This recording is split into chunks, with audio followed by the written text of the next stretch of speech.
세 번째로 이 BTS 아미의 미디어스케이프에서 중요한 지점이 기존 담론을 뒤집고 새로운 담론을 형성하는 데에서 뉴미디어 상에서 굉장히 열심히 활동을 한다는 거예요. 이 중에 한 예를 드려볼게요. 그래미의 난이라고 제가 부르는 어떤 경우인데, 이 그래미의 난은 2018년 8월에 그래미가 올린 트위터 하나에서 비롯됐습니다. 보시면 The album that changed my life is 하고 이 언더라인을 그었죠. 그래서 내 인생을 바꾼 앨범은 했을 때 여러 팬덤들이 올렸을 거 아니에요. 그런데 누군가 BTS 앨범을 올렸단 말이에요. 그랬을 때 어떤 누군가가 보시면 Fans of BTS, please, we are talking about serious albums and masterpieces 라고, 야, 여기는 너네가 올 자리가 아니야. 어디서 감히? 그러니까 뭐 그런 거겠죠. 비틀스, 핑크 플로이드, 뭐 이런 어떤 롤링스톤 이런 앨범을 대하지 어디다 대고 감히라고 됐더니 이제 BTS 팬덤들이 몰려온 거죠. 그러니까 불링을 하려고 몰려온 게 아니라 간증을 하려고 몰려온 거예요. 그래서 보시면 리트윗이 지금 가운데 있는 게 2100번이 됐죠. 근데 멘션이 몇 개 달려있는지 보세요. 4600개의 답변이 달린 겁니다. 근데 이 답변의 거의 90%가 왜 어떻게 방탄이 내 인생을 바꿨는지에 대한 간증으로 이루어져 있었어요. 근데 그 간증 중에 가장 눈에 띄었던 것이 이 해시태그를 단 BTS is not your average boy band. BTS는 네가 생각하는 그저 그런 보이밴드가 아니다라는 해시태그에 달린 내용들이었어요. 읽어보시면 알겠지만 나는 30살에 뭐 두 아이의 엄마고, 나는 48살에 세 아이의 엄마고, 뭐 혹은 내가 우울증 때문에 죽음의 기로에 섰을 때 BTS가 나를 치료해 주진 않았지만 버티고 살아갈 힘을 줬다라는 간증이 이어지고 4천 몇 개의 간증들이 릴레이로 달린 거죠. 그때만 해도 방탄이 그래미에서 상을 받을 수 있을까? 그래미와 방탄을 엮을 수 있을까? 라는 굉장히 작은 희망을 가지고 있던 아미 팬덤들이 되게 조심스럽게 그래미에 관여하고 접근하던 시점이었는데, Please BTS fans라는 이 멘션 하나가 불을 지른 거죠. 그래서 여기다가 어마어마하게 많은 간증들이 달리고 나서 그것 때문인지 모르겠지만 그래미가 방탄에 대해서 그 이전에 그냥 뭐 인터넷 현상 아니야? 라고 충분히 생각할 만한 그런 콧대 높은 단체임에도 불구하고 진지하게 바라보기 시작했을까요?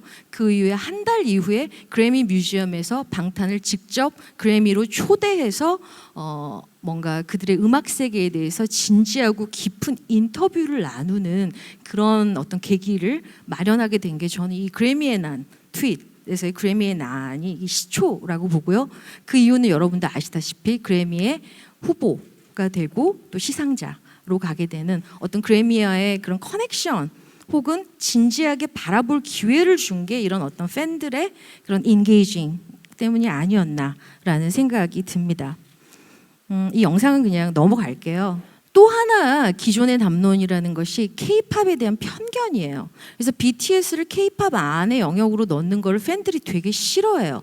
그러니까 뭐랄까 BTS가 K-팝보다 우월하다 그런 게 아니라 이 팬들의 이 얘기의 안에는 서구 사회가 특히 서구 음악계가 갖고 있는 K-팝이라는 것에 대한 편견을 부수고 방탄을 거기서 자유롭게 해주기 위한 어떤 전략적인 그런 접근법이라고 생각을 하시면 될 것 같아요. 우리가 뭘 하든 간에 방탄은 K-팝으로 불렸던 시기들이 있어요. 이 기사를 보시면 방탄의 콘서트 티켓 판매가 잘 된다는 걸 K-pop flexes its ticket selling muscle 이라고, K-팝이 자신의 티켓 판매력을 과시하다. 그러니까 팬이 거기서 득달같이 달려와서 다음에 힙합 콘서트가 열려도 이런 기사 쓰는지 한번 보자. 그러니까 힙합이 판매력을 과시한 거냐? 드레이크가 티켓을 많이 팔면 그 말인즉슨 왜 아티스트의 개별성을 봐주지 않고 뭐든지 다 K-팝 안으로 몰아버리냐? 더구나 너희들이 K-팝에 대해서 어떻게 생각하고 있는지 안다. 되게 버블팝이고 10대 소녀들만 옹호하는 그런 장르이고 음악성이 낮고 그다음에 굉장히 인공적이고 인위적인 음악이라고 너희들이 생각하면서 제대로 쳐주지 않는 걸 아는데 고의적으로 K-팝 이라는 레이블링을 계속해서 방탄한테 붙이는 이유가 뭐냐 하면서 여기에서 떨어지기 위해서 전략적으로 계속해서 BTS 팝이라는 말을 밀기 시작한 거죠. 실제로 이 BTS를 검색하기 시작한 게 이미 2016년일까요? 2016년부터 BTS에 대한 검색량이 전체 K-팝에 대한 검색량 구글에서요 앞서 나가기 시작했습니다. 이미 3년 전부터. 그러니까 K-팝이 아니라 BTS 팝이다라는 말을 팬들이 이 새로운 담론을 만들어내기 시작한 것은 지금 얼반 딕셔너리에도 나와 있지만 네가 BTS 노래만 듣고 BTS만 좋아한다면 너는 BTS 팝의 팬이지 K-팝의 팬이 아니다라고 여기에 나와 있을 정도로 K-팝에 매겨진 어떤 선입견의 라벨을 떼고 BTS를 어떤 개별적인 아티스트로서 동등하게 취급받고 대우받게 하기 위한 팬들의 어떤 담론적 노력의 일환이었다라고 말할 수가 있는 거죠. 그래서 이 편견에 대응하기 위해서 나온 용어인 BTS 팝이라는 용어를 전략적으로 푸시했던 팬덤의 어떤 그 조직력이 먹혔다고 할까요?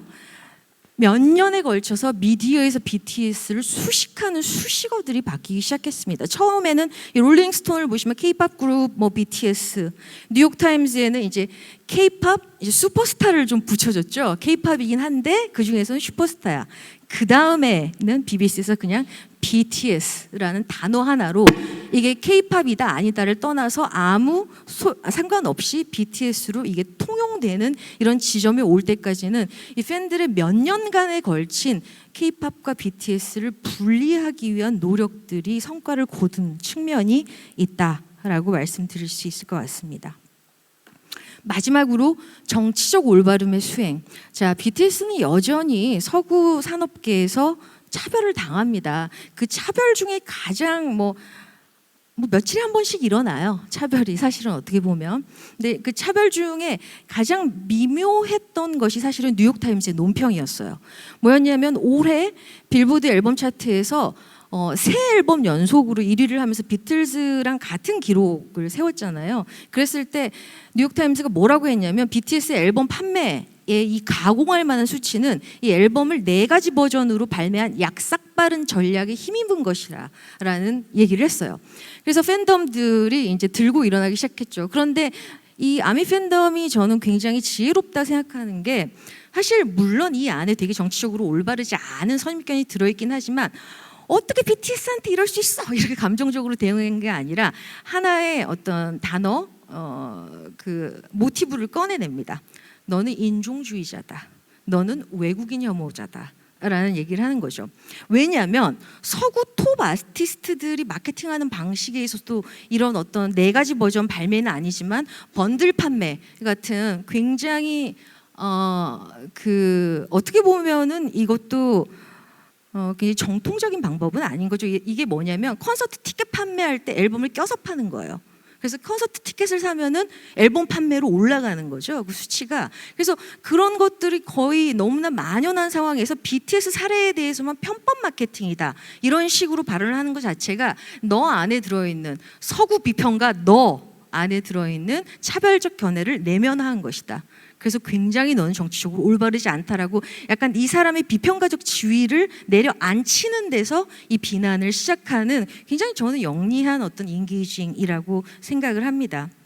그뿐이 아니라 되게 많은데 뭐 호주 채널 9 방송국 쇼에서 최근에 했던 BTS에 대한 뭐 악의적 코멘트라든지 뭐 칠레나 남미 방송에서 한 그 어떤 인종주의적 제스처 있죠. 눈을 찢으면서 방탄 소년단을 뭐 흉내낸다는 것이 뭐 이런 것들이 계속해서 이어질 때마다 굉장히 적극적이고 단호하게 대응을 합니다. 그래서 이 최근에 있었던 호주 채널 방송국 쇼의 경우에는 결국에는 이 쇼에서 한국어로 사과문을 올리는 걸로 끝이 날 때까지 이 팬들이 굉장히 다양한 방면에서 이들의 어떤 인종주의적인 편견에 대해서 지적하고 여기에 대한 효과적인 방안들을 모색했던 그런 사례가 있었던 거죠. 마지막으로 아주 최근의 일이고 오늘 일어나는 일입니다. MTV의 VMA 시상식이 있죠. 비디오 뮤직 어워드.